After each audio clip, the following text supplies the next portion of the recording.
Acerca de este anuncio de la reforma al Poder Judicial, sobre todo para elegir por la vía del voto popular a los magistrados, ministros y jueces, tengo algunas dudas. Si nos puede ayudar a aclararlas. ¿Los ministros van a seguir en sus cargos 15 años? Esto sería una pregunta expresa, si lo contempla la iniciativa. ¿Cómo va a quedar conformado el Pleno con los ministros actuales? ¿Qué es lo que se está pensando? Cuando ocurrió la reforma que hizo el expresidente Zedillo, hubo algunos ministros, entre ellos Olga Sánchez Cordero, que entra en el 95 y terminó en el 2015.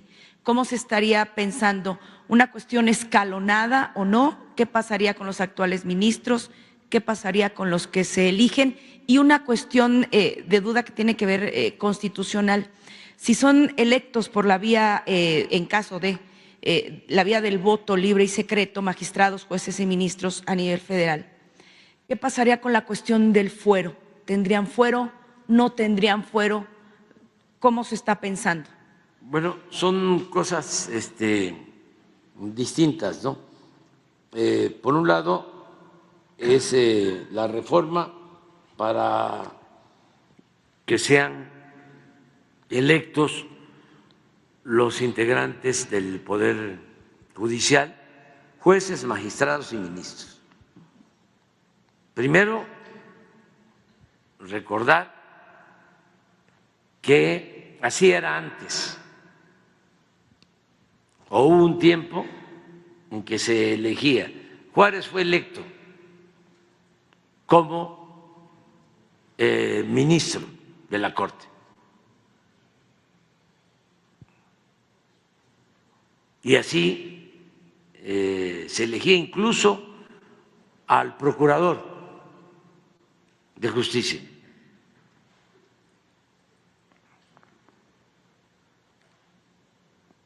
Eran electos. En la Constitución del 57 se estableció eso. Creo que estaba desde la Constitución de 1824. Una elección indirecta, pero el pueblo elegía. Y eso se quitó. Entonces, para combatir la corrupción que impera en el Poder Judicial, considero que lo mejor es que el pueblo elija. Lo mejor es el método democrático, porque se consideran como una casta divina, una élite, y están completamente divorciados del pueblo.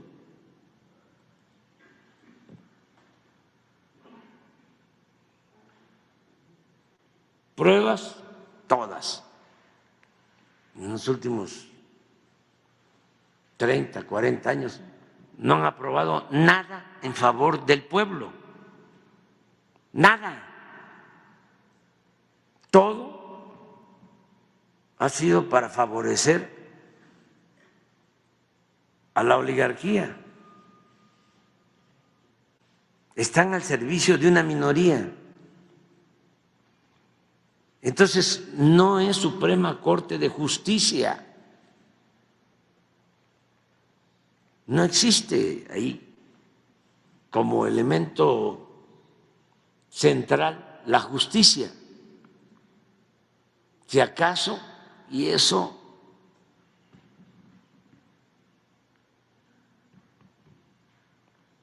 excepcionalmente, el derecho, pero la justicia no.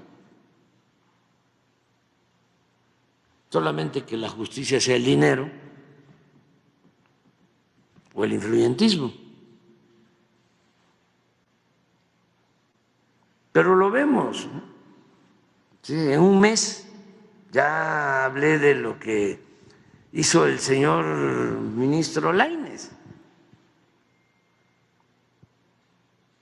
3 cosas. Esto para la gente. Una,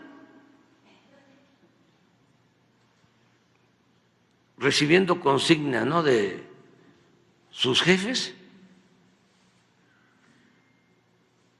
estuvo ahí pendiente, haciendo guardia. Eso no pasa en otros casos, porque se iba a resolver un día a las 12 de la noche, concluía un término para el permiso del gobernador de Nuevo León y de su sustituto, para que el gobernador de Nuevo León participara como candidato. Y como a los del bloque conservador no les convenía, le hablaron al señor Lainez, al ministro, y ella estuvo en la noche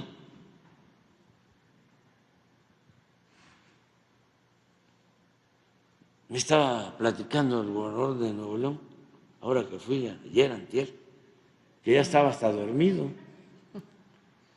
cuando lo levantaron. Acaba de resolver la corte a las 11 de la noche, 11:30. El señor Lainez, de que no procedía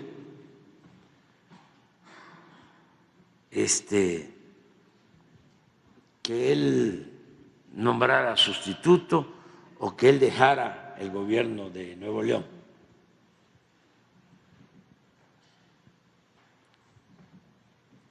¿Cómo se interpreta eso? Pues que está actuando por consigna. 2, del señor Lainez. La verdad que no tengo nada contra él, o sea, no es nada personal. Es que él es el que me sirve en este caso para explicar toda la podredumbre que hay en el Poder Judicial.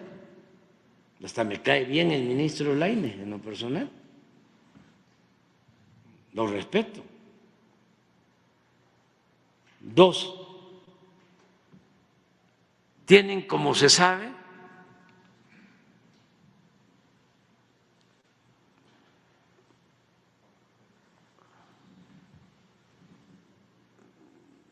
sueldos elevadísimos los ministros, los magistrados, los jueces, ganan más que yo, violan la Constitución, porque en el artículo 127 de la Constitución se establece que ningún funcionario puede ganar más que lo que obtiene el presidente de la República. Ellos ganan en total como 700,000 pesos mensuales. Es un abuso.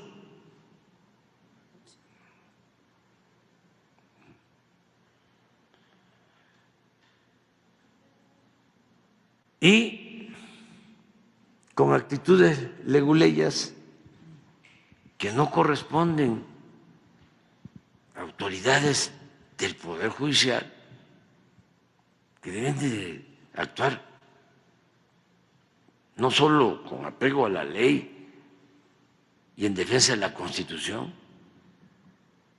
sino con rectitud, con integridad, no como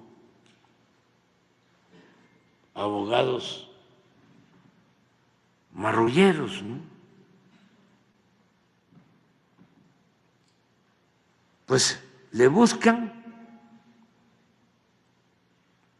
y se amparan y además mantienen un fideicomiso, 2, de 20,000 millones de pesos. Casi todo ese dinero como respaldo para financiar sus sueldos elevadísimos y todas las prestaciones para recibir atenciones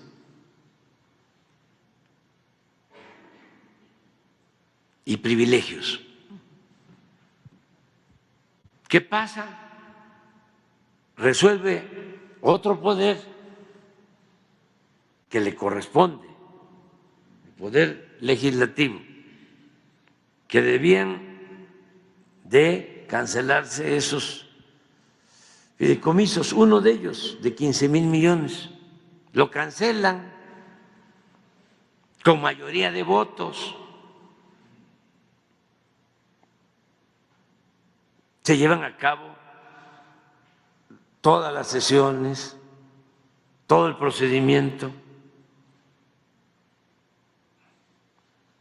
va al Pleno, se aprueba que se cancelen, incluso la presidenta de la Suprema Corte me manda una carta diciendo que van a destinar 15,000 millones de esos fideicomisos a apoyar a los damnificados de Acapulco. Porque aquí dije, bueno, ¿por qué no? Si no quieren regresarlo a la tesorería de la Federación, esos recursos, ¿por qué no llegamos a un acuerdo de que esos recursos se utilicen para apoyar a los damnificados de Acapulco? Y me dio muchísimo gusto porque creo que el mismo día emitió la carta. Sí, me envió una carta diciendo que está de acuerdo. Lo celebré, pero no sé si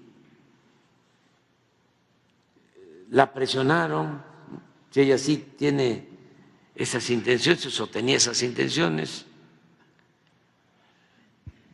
o era demagogia. El caso es que a los 2 o 3 días un amparo y luego otro amparo, pero ya el colmo fue que el ministro Lainez resuelve que es improcedente lo que hizo el Poder Legislativo y deja sin efecto la cancelación de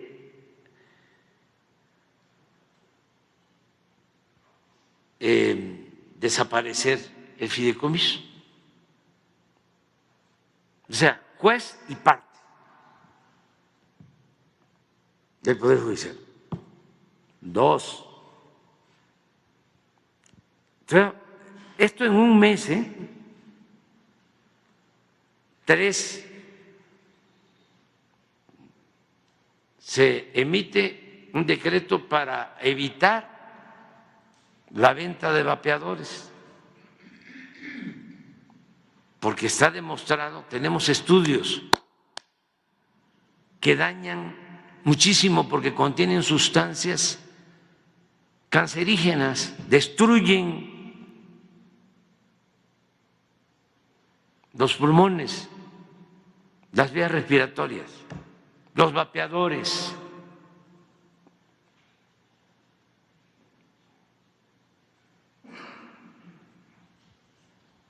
Engañando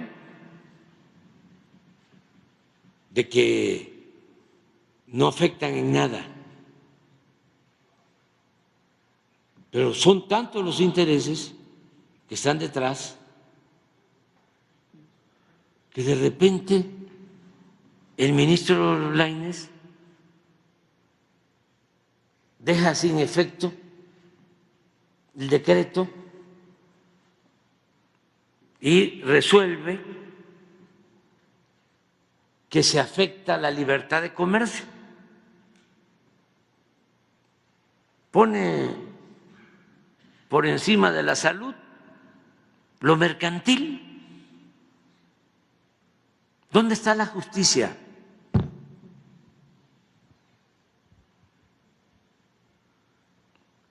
Pero así muchísimas cosas. Entonces, ¿cómo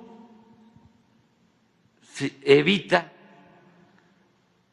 de que el Poder Judicial esté al servicio de los grupos de intereses, del poder económico? y que se pongan al servicio del pueblo.